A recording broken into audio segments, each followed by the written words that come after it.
नादवर्दीचा खेळ स्पर्धा परीक्षेचा नमस्कार विद्यार्थी मित्रांनो, प्रवास भरतीच्या या यूट्यूब चॅनलमध्ये तुमच्या सर्वांचं पुन्हा एकदा सहर्ष स्वागत आहे। मित्रांनो, तुम्हा सर्वांना माहितच आहे आपण आपल्या यूट्यूब चॅनलवरती पोलीस प्रशासन हा विषय चालू केला आहे। तरी पोलीस प्रशासन भाग 1 तुम्ही बघितला नसेल तर व्हिडिओच्या डिस्क्रिप्शन बॉक्समध्ये लिंक दिलेली आहे, तुम्ही तिथे जाऊन पोलीस प्रशासन भाग 1 बघू शकता। त्यामध्ये पोलीस दलातील क्रम, पोलीस आयुक्तालयांचा क्रम, महाराष्ट्रातील पोलीस आयुक्तालय, महाराष्ट्रातील ग्रामीण परिक्षेत्रे व शहरी परिक्षेत्रे यांची संपूर्ण माहिती तुम्हाला तिथे मिळून जाईल। त्यामुळे तुम्ही तो पोलीस प्रशासन भाग 1 बघायला विसरू नका। मित्रांनो, आपण बघणार आहोत पोलीस प्रशासन भाग 2। यामध्ये मित्रांनो पहिला मुद्दा SRPF गट जिल्हा व निर्मिती। मित्रांनो, अतिशय महत्त्वाचा मुद्दा, याच्यावरती तुम्हाला परीक्षेत प्रश्न नक्कीच बघायला मिळेल। तर चला मित्रांनो सुरू करूया। SRPF गट क्रमांक 1 ची स्थापना पुणे या ठिकाणी 6 मार्च 1948 रोजी झाली। तर SRPF गट क्रमांक 2 याचीही स्थापना पुणे या ठिकाणी 6 मार्च 1948 ला झाली। मित्रांनो, पाठ करण्यासाठी तुम्हाला सोपं जाईल। SRPF गट क्रमांक 1 व 2 यांची स्थापना पुणे या एकाच ठिकाणी एकाच तारखेला म्हणजे 6 मार्च 1948 रोजी झालेली आहे। त्यानंतर मित्रांनो SRPF गट क्रमांक 3 ची स्थापना जालना या ठिकाणी 1956 साली करण्यात आली। त्यानंतर SRPF गट क्रमांक 4 ची स्थापना नागपूर या ठिकाणी 1 ऑगस्ट 1947 रोजी करण्यात आली। SRPF गट क्रमांक 5 दौंड या ठिकाणी 17 मे 1965 रोजी करण्यात आली।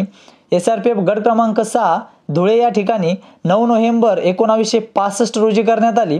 SRPF गट क्रमांक 7 दौंड या ठिकाणी 8 फेब्रुवारी 1966 रोजी करण्यात आली। त्यानंतर SRPF गट क्रमांक 8 मुंबई या ठिकाणी 30 एप्रिल 1969 रोजी करण्यात आली।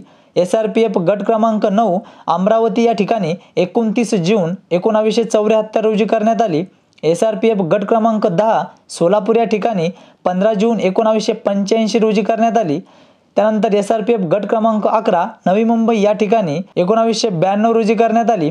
त्यानंतर SRPF गट क्रमांक 12 हिंगोली या ठिकाणी 30 जानेवारी 1993 रोजी करण्यात आली। SRPF गट क्रमांक 13 ची निर्मिती गडचिरोली या ठिकाणी 20 फेब्रुवारी 1993 रोजी करण्यात आली।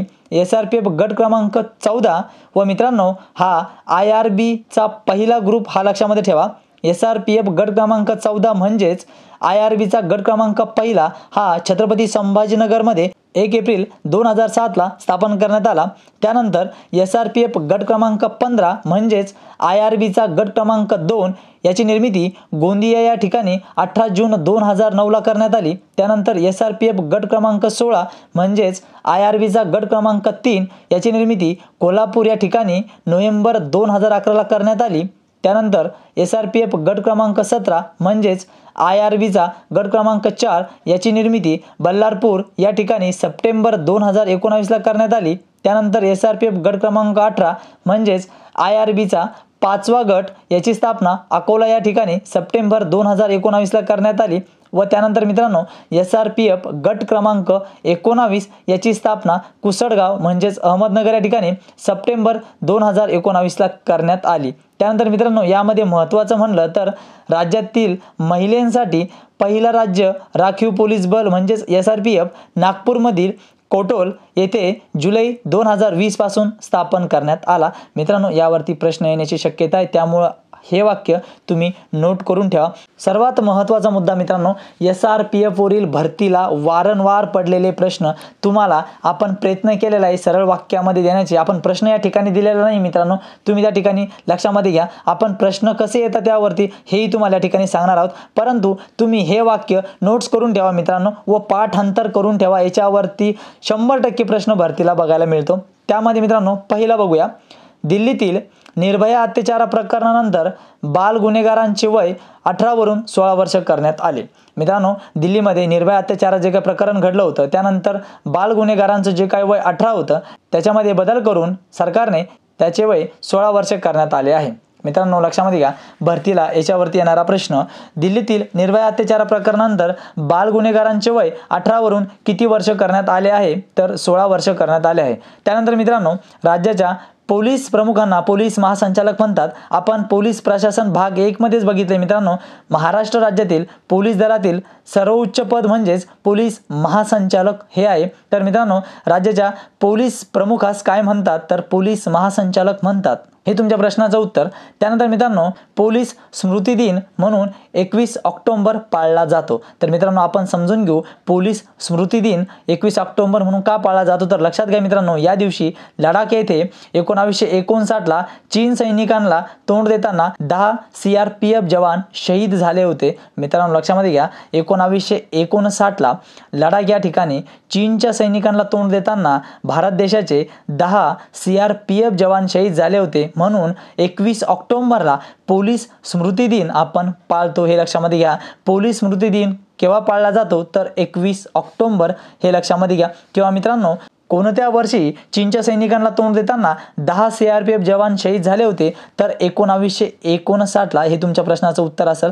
त्यानंतर मित्रांनो ग्रेहाउंड्स हे नक्षलवाद विरोधी पोलीस दल आंध्र प्रदेश या राज्याने उभारले आहेत. मित्रांनो लक्षामध्ये घ्या देशामध्ये सर्वप्रथम ग्रेहाउंड्स हे नक्षलवाद विरोधी पोलीस दल हे आंध्र प्रदेश या राज्याने उभारले आहे. तर यावरती येणारा प्रश्न ग्रेहाउंड्स हे नक्षलवाद विरोधी पोलीस दल पथक कोणत्या राज्याने उभारले आहे तर आंध्र प्रदेश या राज्याने उभारले आहे. किंवा आंध्र प्रदेश राज्यात नक्षलवाद विरोधी पोलीस दल कोणते तर ग्रेहाउंड्स हे तुम्ही लक्षामध्ये घ्या. तर मित्रांनो नक्षलग्रस्त राज्य कोणकोणते आहेत आपण बघूया. त्यामध्ये number 1 Paschim Bangal, 2 number Maharashtra, 3 number Odisha, 4 number Chhattisgarh, 5 number Jharkhand व 6 नंबर आंध्र प्रदेश. लक्षामध्ये ठेवा यावरही प्रश्न येण्याची शक्यता आहे मित्रांनो. नक्षलग्रस्त राज्य कोणते असा प्रश्न आल्यास 3 ऑप्शन तुम्हाला दुसरे राज्य दिलेले असणार व 1 ऑप्शन तुम्हाला या 6 राज्यांपैकी एक असेल जे की तुमच्या प्रश्नाचं उत्तर असणार आहे मित्रांनो. किंवा मग नक्षलग्रस्त नसलेले राज्य कोणते तर मित्रांनो यामध्ये तुम्हाला 3 ऑप्शन हे या 6 पैकी असेल व 1 ऑप्शन तुम्हाला बाहेरील राज्य असणार आहे. तर हा प्रकार तुम्हाला या ठिकाणी लक्षात घ्यायचा आहे. त्यानंतर मित्रांनो समोरचा मुद्दा पश्चिम बंगालमधील नक्षलवारी येथून नक्षलवादी चळवळीला सुरुवात झाली होती. मित्रांनो हा प्रश्न भरतीला वारंवार आलेला आहे. कोणत्या ठिकाणी नक्षलवादी चळवळीला सुरुवात झाली आहे तर नक्षलवारी जर तुम्हाला राज्य विचारले तर पश्चिम बंगाल हे तुमच्या प्रश्नाचं उत्तर असेल. समोरचा मुद्दा महाराष्ट्र गुप्तवार्ता प्रबोधिनी पुणे येथील गट क्रमांक 1 येथे कार्यरत आहे. मित्रांनो लक्षामध्ये घ्या महाराष्ट्र गुप्तवार्ता प्रबोधिनी पुणे येथील गट क्रमांक 1 या ठिकाणी कार्यरत आहे. समोरचा मुद्दा महाराष्ट्र पोलीस अकॅडमीची स्थापना 1906 मध्ये पुणे येथे झाली होती. मित्रांनो लक्षात घ्या महाराष्ट्र पोलीस अकॅडमीची स्थापना 1906 मध्ये पुणे येथे झाली होती. मित्रांनो तुम्हाला विचारलं जाईल कोणत्या वर्षी झाली होती तर 1906 व सर्वप्रथम कोणत्या ठिकाणी झाली होती तर पुणे. परंतु मित्रांनो 1908 मध्ये म्हणजे 2 वर्षानंतर तिचे स्थलांतर नाशिक येथे झाले आहे व आजही आपल्याला महाराष्ट्र पोलीस अकॅडमी ही नाशिक येथेच बघायला मिळते. हे तुम्हाला लक्षामध्ये घ्यायचे आहे. व या संस्थेचे संचालक हे विशेष पोलीस महानिरीक्षक दर्जाचे असतात हे लक्षामध्ये घ्या. समोरचा मुद्दा MCOCA हा कायदा 1999 साली लागू झाला असून त्याचा संबंध संघटित गुन्हेगारांशी आहे. मित्रांनो भरतीला यावर प्रश्न पडलेला आहे. MCOCA कशाच्या संबंधित आहे तर मित्रांनो संघटित गुन्हेगारांशी संबंधित आहे हे तुमच्या प्रश्नाचं उत्तर. किंवा MCOCA हा कायदा कोणत्या वर्षी लागू झाला तर 1999 हे तुमच्या प्रश्नाचं उत्तर. त्यानंतर मित्रांनो समोरचा मुद्दा CID चे मुख्यालय पुणे येथे आहे. हा प्रश्नही भरतीला वारंवार पडलेला आहे. CID चे मुख्यालय कोणत्या ठिकाणी आहे तर पुणे या ठिकाणी आहे. त्यानंतर मित्रांनो गडचिरोलीमध्ये SRPF, CRPF व SPG म्हणजेच स्पेशल ॲक्शन ग्रुप हे फोर्स तैनात आहे. मित्रांनो तुम्हाला सर्वांना माहिती आहे जास्त वन असल्यामुळे व इथं नक्षलवाद असल्यामुळे येथे SRPF, CRPF व SPG ह्या फोर्स तैनात आहे हे लक्षामध्ये घ्या. त्यानंतर ग्रामीण भागात पोलीस चौकी उघडण्याची परवानगी DSP म्हणजेच डिस्ट्रिक्ट सुपरिटेंडेंट ऑफ पोलीस जिल्हा पोलीस अधीक्षक हा अधिकार देतो. मित्रांनो भरतीला प्रश्न पडलेला लक्षामध्ये घ्या. ग्रामीण भागात पोलीस चौकी उघडण्याची परवानगी कोणता अधिकारी देतो तर DSP त्यालाच आपण जिल्हा पोलीस अधीक्षक असेही म्हणतो. तर हा अधिकारी ग्रामीण भागात पोलीस चौकी उघडण्याची परमिशन देतो हे लक्षामध्ये घ्या. त्यानंतर 1 लाख लोकसंख्या मागे एक पोलीस स्टेशन सुरू केले जाते हे मित्रांनो लक्षामध्ये घ्या. भरतीला पडलेला प्रश्न आहे 1 लाख लोकसंख्या मागे किती पोलीस स्टेशन सुरू केले जाते तर एक पोलीस पोलीस स्टेशन सुरू करण्यासाठी किती लोकसंख्या पाहिजे असते, तर 1,00,000 लोकसंख्या पाहिजे असते, हे लक्षामध्ये घ्या. त्यानंतर मित्रांनो, पोलीस शिपायांसाठी प्रशिक्षण केंद्रे. मित्रांनो लक्षामध्ये घ्या, महाराष्ट्र राज्यात पोलीस शिपायांसाठी एकूण 10 प्रशिक्षण केंद्रे आहे. तुमची ही निवड येणाऱ्या भरतीमध्ये होऊन तुम्ही या 10 पैकी एका पोलीस शिपाई प्रशिक्षण केंद्रामध्ये जाणार आहेत. मित्रांनो हे लक्षामध्ये घ्या. तर बघूया पोलीस शिपायांसाठी प्रशिक्षण केंद्रे कोणकोणत्या ठिकाणी आहेत. त्यामध्ये number 1 Jalna, 2 number Nagpur, 3 number Khandala, 4 number Nashik, 5 number Akola, 6 number Marol, 7 number Tasgaon, 8 number Babhulgaon, 9 number Dhule व 10 नंबर नानवीज असे 10 पोलीस शिपायांसाठी प्रशिक्षण केंद्रे महाराष्ट्र राज्यात आहेत. मित्रांनो हे लक्षामध्ये घ्या. समोरचा मुद्दा, DYSP व PSI यांना नाशिक येथील महाराष्ट्र पोलीस अकॅडमी येथे प्रशिक्षण दिले जाते. मित्रांनो भरतीला पडलेला प्रश्न लक्षामध्ये घ्या. DYSP व PSI यांना महाराष्ट्रात कोणत्या ठिकाणी प्रशिक्षण दिले जाते, तर नाशिक या ठिकाणी असलेली महाराष्ट्र पोलीस अकॅडमी या ठिकाणी DYSP व PSI यांना प्रशिक्षण दिले जाते. समोरचा मुद्दा, राज्य राखीव पोलीस दलाची म्हणजेच SRPFची स्थापना 6 मार्च 1948 रोजी करण्यात आली. मित्रांनो लक्षामध्ये घ्या, आपण बघितलंय भरतीला यावर वारंवार प्रश्न आलेला आहे. SRPFची स्थापना कोणत्या वर्षी करण्यात आली. मित्रांनो काही ठिकाणी तारीखही विचारली, तर लक्षात घ्या 6 मार्च 1948 रोजी SRPF या दलाची स्थापना करण्यात आलेली आहे. व मित्रांनो 1951च्या कायद्यानुसार SRPFची स्थापना करण्यात आलेली आहे, हेही लक्षात घ्या. समोरचा मुद्दा, SRPFचे प्रश्न मित्रांनो या ठिकाणी तुम्हाला क्लिअर होऊन जाणार आहेत सर्वच. SRPFमध्ये सहाय्यक पोलीस निरीक्षक पद नसते. मित्रांनो पोलीस भरतीला पडलेला वारंवार आलेला प्रश्न आहे हा. SRPFमध्ये कोणते पद नसते, तर ASI हे पद नसते, म्हणजेच सहाय्यक पोलीस निरीक्षक हे पद SRPFमध्ये नसते. समोरचा प्रश्न, SRPFमध्ये रायफल 303चा वापर केला जात नाही. मित्रांनो हाही प्रश्न भरतीला आलेला आहे. SRPFमध्ये कोणत्या रायफलचा वापर केला जात नाही, तर 303 या रायफलचा वापर SRPFमध्ये केला जात नाही. तर मित्रांनो मग SRPFचे बेसिक हत्यार कोणते असा प्रश्न आल्यास SLR रायफल हे तुमच्या प्रश्नाचं उत्तर असणार आहे. लक्षामध्ये घ्या मित्रांनो, SRPFचे बेसिक हत्यार कोणते, तर SRPFचे बेसिक हत्यार हे SLR हे आहे, हे लक्षामध्ये घ्या. समोरचा मुद्दा, SRPFच्या प्रमुखास काय म्हणतात, तर मित्रांनो लक्षामध्ये घ्या SRPFच्या प्रमुखास कमांडंट म्हणजेच समादेशक असेही म्हणतात, हे लक्षामध्ये घ्या. समोरचा मुद्दा, SRPFचे एकूण 16 गट आहेत, परंतु नागपूर महिलांसाठी जे आहे व जामखेड येथील असे 2 गट पकडून 18 गट तयार झालेले आहेत. मित्रांनो हे लक्षामध्ये घ्या. समोरचा मुद्दा, भारतामध्ये गृह खात्याची स्थापना 1843 मध्ये करण्यात आली. मित्रांनो लक्षामध्ये घ्या, भरती प्रक्रिया जी काय असते ती गृह खात्यातूनच निघते, हे आपल्या सर्वांनाही माहिती आहे. तर भारतामध्ये गृह खात्यांची जी स्थापना आहे ती 1843 साली करण्यात आलेली आहे.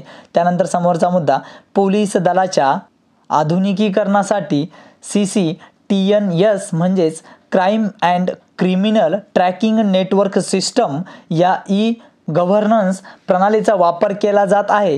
त्यामुळे राज्यातील सर्व पोलीस स्टेशन इंटरनेटद्वारे एकमेकांशी जोडले जात आहे. मित्रांनो अतिशय महत्त्वाचा मुद्दा आहे, परीक्षेला येणारा प्रश्न, पोलीस दलाच्या आधुनिकीकरणासाठी कोणत्या गव्हर्नन्स प्रणालीचा वापर केला जातो, तर मित्रांनो CCTNC म्हणजेच crime and criminal tracking network system या प्रणालीचा वापर केला जातो. मित्रांनो असाही प्रश्न येण्याची शक्यता आहे, कोणत्या प्रणालीमुळे राज्यातील सर्व पोलीस स्टेशन इंटरनेटद्वारे एकमेकांशी जोडले जात आहे, तर तुमच्या प्रश्नाचं उत्तर हे CCTNC प्रणाली हे असणार आहे. मित्रांनो लक्षामध्ये घ्या.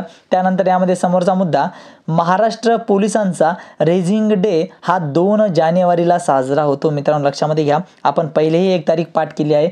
पोलीस स्मृती दिन हा 21 ऑक्टोबरला पाळला जातो, तर महाराष्ट्र पोलिसांचा रेझिंग डे हा 2 जानेवारीला साजरा केला जातो, हे लक्षामध्ये घ्या. समोरचा मुद्दा, फोर्स 1 हे दहशतवाद विरोधी पथक असून याचे ब्रीदवाक्य येतो शौर्यस्तो जय हे आहे मित्रांनो, लक्षामध्ये घ्या. भरतीला पडलेला प्रश्न. फोर्स वन हे कोणत्या प्रकारचे पथक आहे? तर मित्रांनो दहशतवाद विरोधी पथक हे तुमच्या प्रश्नाचं उत्तर. किंवा मित्रांनो खालीलपैकी दहशतवाद विरोधी पथक कोणते? फोर्स वन पथक हे असणार आहे, हे लक्षामध्ये घ्या. व मित्रांनो याचे ब्रीदवाक्य म्हणजेच फोर्स वन या पथकाचे ब्रीदवाक्य येतो शौर्यस्तो जय असे आहे, हे लक्षामध्ये घ्या. व यांचे मुख्यालय मुंबई या ठिकाणी आहे. समोरचा मुद्दा, सरदार पटेल राष्ट्रीय पोलीस अकादमी हैदराबाद म्हणजेच तेलंगणा येथे असून IPS अधिकाऱ्यांना प्रशिक्षण दिले जाते. मित्रांनो इंडियन पोलीस सर्व्हिस ज्याला आपण म्हणतो, तर लक्षामध्ये घ्या सरदार पटेल राष्ट्रीय पोलीस अकादमी. मित्रांनो बघा एकाच वाक्यामध्ये तुम्हाला किती प्रश्नांचे उत्तर भेटत आहे. सरदार पटेल राष्ट्रीय पोलीस अकादमी कोणत्या ठिकाणी आहे? हैदराबाद. सरदार पटेल राष्ट्रीय पोलीस अकादमी कोणत्या राज्यात आहे? तेलंगणा. IPS अधिकाऱ्यांना प्रशिक्षण कोणत्या ठिकाणी दिले जाते? तर सरदार पटेल राष्ट्रीय पोलीस अकादमी हे तुम्हाला लक्षात घ्यायचे. समोरचा मुद्दा, लाल बहादूर शास्त्री प्रशिक्षण संस्था मसुरी येथे असून IS दर्जाच्या अधिकाऱ्यांना प्रशिक्षण दिले जाते. मित्रांनो याही ठिकाणी लक्षामध्ये घ्या, लाल बहादूर शास्त्री प्रशिक्षण संस्था कोणत्या ठिकाणी आहे? तर मसुरी या ठिकाणी आहे. त्यानंतरचा प्रश्न, IS दर्जाच्या अधिकाऱ्यांना कोणत्या ठिकाणी प्रशिक्षण दिले जाते? तर मसुरी या ठिकाणी. व त्यानंतरचा प्रश्न, IS दर्जाच्या अधिकाऱ्यांना कोणत्या प्रशिक्षण संस्थेमध्ये प्रशिक्षण दिले जाते? तर लाल बहादूर शास्त्री प्रशिक्षण संस्थे यामध्ये IS दर्जाच्या अधिकाऱ्यांना प्रशिक्षण दिले जाते, हे लक्षामध्ये घ्या. त्यानंतरचा मुद्दा, महाराष्ट्रात पोलीस दलाकडून दक्षता हे मासिक प्रकाशित केले जाते. म्हणजेच मित्रांनो महाराष्ट्र राज्यात पोलीस दलाकडून दक्षता नावाचे मासिक म्हणजे ज्याला आपण न्यूजपेपर असेही म्हणू, तर मित्रांनो महाराष्ट्र राज्यात पोलीस दलाकडून दक्षता नावाचा न्यूजपेपर हा महिन्याला प्रकाशित केला जातो, हे लक्षामध्ये घ्या. यावर येणारा प्रश्न, महाराष्ट्र पोलीस दलाकडून कोणते मासिक प्रकाशित केले जाते? तर दक्षता हे मासिक प्रकाशित केले जाते, हे लक्षामध्ये घ्या. समोरचा मुद्दा, फोर्स वनची स्थापना 2010 मध्ये करण्यात आली. मित्रांनो अतिशय महत्त्वाचा मुद्दा आहे, लक्षात ठेवा. फोर्स वनची स्थापना कधी करण्यात आली? तर 2010 मध्ये फोर्स वनची स्थापना करण्यात आली. समोरचा मुद्दा, महाराष्ट्र पोलीस दलाचे मुख्यालय मुंबई या ठिकाणी आहे. मित्रांनो अतिशय महत्त्वाचा मुद्दा आहे व पोलीस भरती करणाऱ्या सर्वच मित्रमैत्रिणींना या प्रश्नाचं उत्तर माहिती पाहिजे की महाराष्ट्र पोलीस दलाचे मुख्यालय कोणत्या ठिकाणी आहे? तर मुंबई या ठिकाणी आहे. त्यानंतर मित्रांनो समोरचा मुद्दा, हरवलेल्या मुलांसाठी महाराष्ट्र पोलीसतर्फे ऑपरेशन मुस्कान ही मोहीम राबवली जात आहे. मित्रांनो मागच्या भरत्या जर तुम्ही बघितल्या, जसं की 2021 2023 जी काही भरती होऊन गेली, त्या भरतींमध्ये तुम्ही पेपर चेक करा, त्यामध्ये तुम्हाला हे वाक्य नक्कीच बघायला मिळणार आहे, हरवलेल्या मुलांसाठी महाराष्ट्र पोलीसतर्फे कोणते मोहीम राबवली जात आहे? तर मित्रांनो ऑपरेशन मुस्कान हे त्या प्रश्नाचं उत्तर आहे, हे तुम्ही लक्षामध्ये घ्या. समोरचा मुद्दा, महाराष्ट्र पोलीस खात्याने सर्वसामान्यांसाठी मदत व सुरक्षितता मिळवण्यासाठी निर्भया ॲप सुरू केले आहे.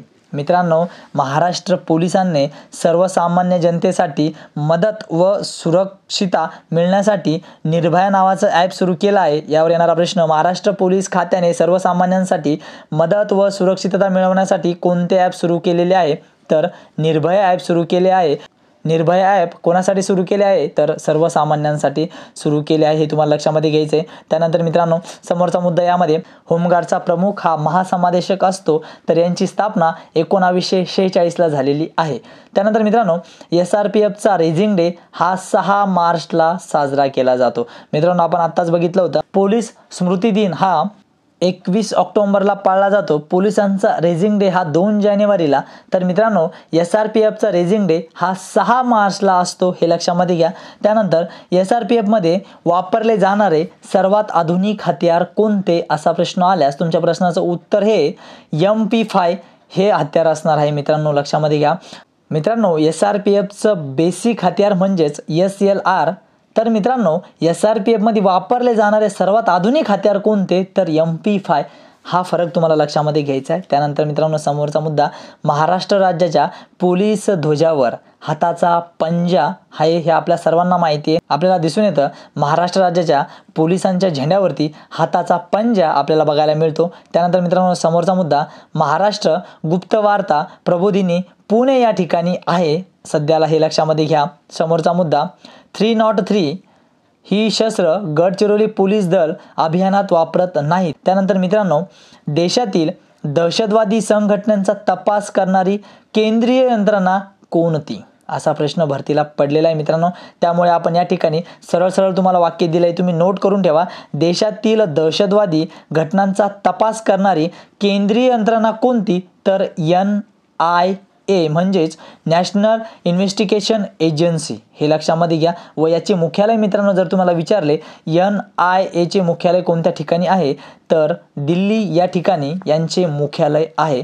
समोरचा मुद्दा, पोलीस दलातील सर्वात खालचे पद हे पोलीस शिपाई आहे. मित्रांनो आपण पोलीस प्रशासन भाग 1 मध्येच बघितलं होतं.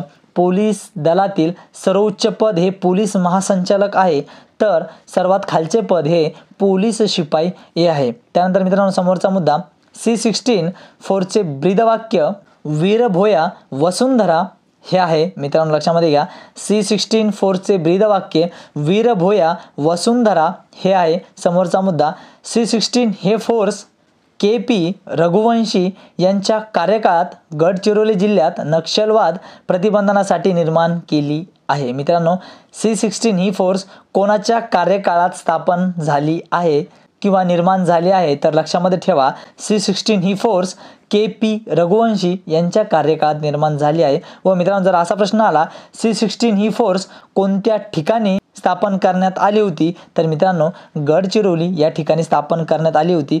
व मित्रांनो अजूनही एक प्रश्न यावरती येण्याची शक्यता आहे, C-16 ही फोर्स कोणाच्या प्रतिबंधनासाठी किंवा कशासाठी स्थापन करण्यात आली होती किंवा निर्माण करण्यात आली होती तर नक्षलवाद प्रतिबंधनासाठी निर्माण केली आहे. हे लक्षामध्ये घ्या. तर C-16 ची जर तुम्हाला स्थापना विचारली मित्रांनो तर 1 डिसेंबर 1990 रोजी C-16 फोर्सची स्थापना करण्यात आली आहे. त्यानंतर मित्रांनो समोरचा मुद्दा, महाराष्ट्र पोलीस दलाचे काम कायदा 1951 नुसार चालते. मित्रांनो अतिशय महत्त्वाचं आहे, लक्षामध्ये ठेवा. महाराष्ट्र राज्य पोलीस दलाचे सर्व काम हे 1951 या कायद्यानुसार चालते, हे लक्षामध्ये घ्या. व त्यानंतर मित्रांनो पोलीस उपनिरीक्षकांना म्हणजेच PSIंना 2 स्टार असतात. तुमच्यापैकीही भरपूर जणांचं स्वप्न हे PSI म्हणजेच उपनिरीक्षक होण्याचं असेल तर मित्रांनो लक्षामध्ये घ्या, PSI यांना 2 स्टार असतात. त्यानंतर मित्रांनो पोलीस प्रशासन भाग 3 मध्ये व्हिडिओ स्किप करू नका, एकदा नीट बघा. पोलीस प्रशासन भाग 3 मध्ये आपण राज्यस्तरावरील सर्व दल म्हणजेच मित्रांनो CID क्राईम इन्व्हेस्टिगेशन डिपार्टमेंट, त्यानंतर मित्रांनो SID म्हणजेच स्टेट इंटेलिजन्स डिपार्टमेंट, त्यानंतर ACB म्हणजेच अँटी करप्शन ब्युरो, त्यानंतर ATS अँटी टेरर स्क्वॅड, त्यानंतर SRPF state reserve police force, त्यानंतर फोर्स 1 व त्यानंतर पोलीस बिनतारी संदेश विभाग. मित्रांनो या सर्व विभागांची स्थापना, यांचं मुख्यालय कोणत्या ठिकाणी, यांचं कार्य काय असतं, हे काय काम करतात, यांची संपूर्ण माहिती तुम्हाला पोलीस प्रशासन भाग 2 मध्ये बघायला भेटणार आहे मित्रांनो. व तुम्ही आपल्या टेलिग्राम चॅनलला व इन्स्टाच्या पेजला जर जॉईन केलं नसेल तर मित्रांनो डिस्क्रिप्शन बॉक्समध्ये माहिती दिलेली, तुम्ही तिथं जाऊन आपले टेलिग्राम चॅनल व इंस्टाग्राम पेज फॉलो करा. भरतीची सर्व अपडेट व चालू घडामोडी तुम्हाला त्या ठिकाणी बघायला मिळेल. मित्रांनो भरतीच्या प्रवासात अशाच महत्त्वपूर्ण माहितीसाठी सबस्क्राईब करा नाद वर्दीचा खेळ स्पर्धा परीक्षेचा प्रवास भरतीचा.